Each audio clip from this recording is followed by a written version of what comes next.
Hey there, and welcome to our channel. My name is Chris, also known as Mally and Kalla's mom. If you've seen Mally before, you probably have some questions.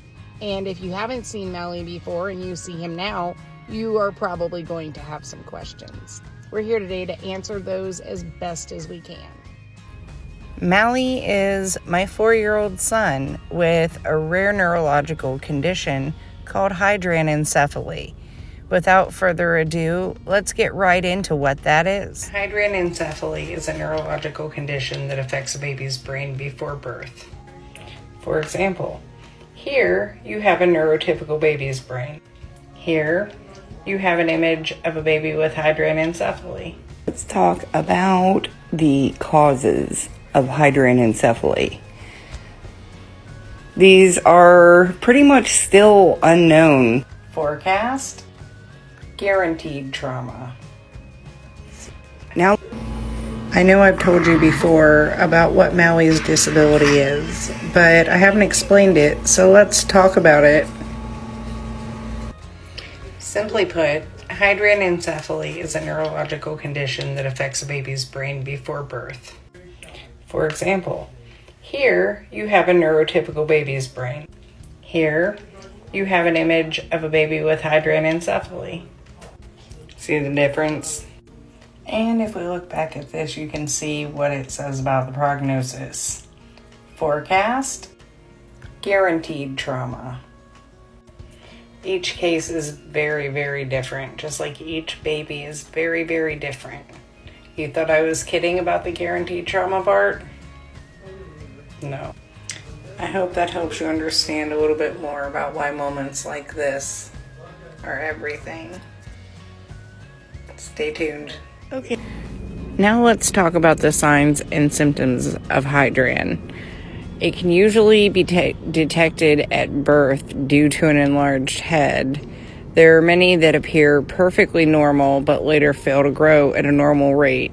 Often they run into neuromuscular complications and have poor temperature regulation. There are treatment options that depend on the severity and the complications. Now, here are listed some of the complications that are very common amongst children with this particular neurological disorder. We have been incredibly fortunate to not be familiar with the entirety of this list. We are not familiar with many of the things on here. We are just very blessed. Please stay tuned for part 3. Thanks so much. Large head. Okay, you guys, now let's talk about the causes of hydranencephaly. These are pretty much still unknown after all this time. Our research has come a long way, and the data that's available now is thankfully not as heartbreaking as when Malachi was born. However, we still cannot specify the cause. In some cases, it has been found, specifically in our case, that there are genetic factors that come into play and can make children a lot more susceptible to situations and conditions like this. Stay tuned for the rest of the series. Thanks so much. Now let's talk about treatment. The biggest part of treatment is symptomatic and supportive. There is no curative treatment for this disorder. Being a neurological complication, the first line of defense, I would say, would be a VP shunt. That's the first thing that comes to mind that we needed when Mally was born. There are other things that have helped us throughout the years, such as feeding tubes, and we have even had to explore the possibility of maybe placing a tracheostomy tube. This is just the beginning of some of our options. Trigger warning: medical images and discussions of CT scans and MRIs. If this bothers you, please scroll now. You can see this handsome face in our other videos.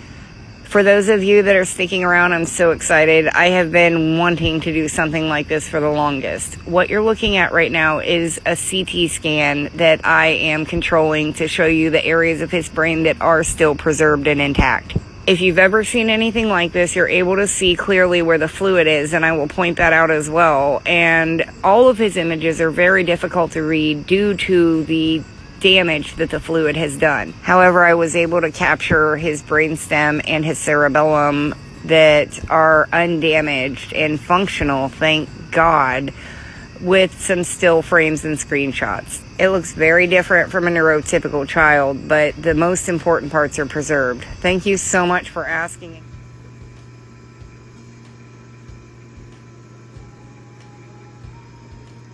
So what kind of hardware you got in your head, huh? What kind of hardware people's got in their head? There's your little shunt tubing, and there's the little valve. And then there's the other tubing that just goes down, down, down. Yeah, I know.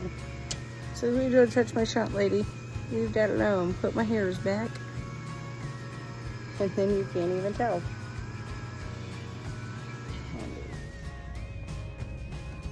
And don't forget, if you like this type of content or you simply want to follow along on our journey, all you have to do is click the subscribe button.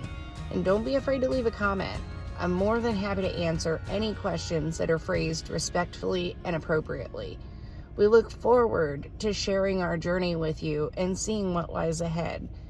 More than anything, I want to thank every single person that has prayed for us and supported us in any way along this very difficult path that we've taken.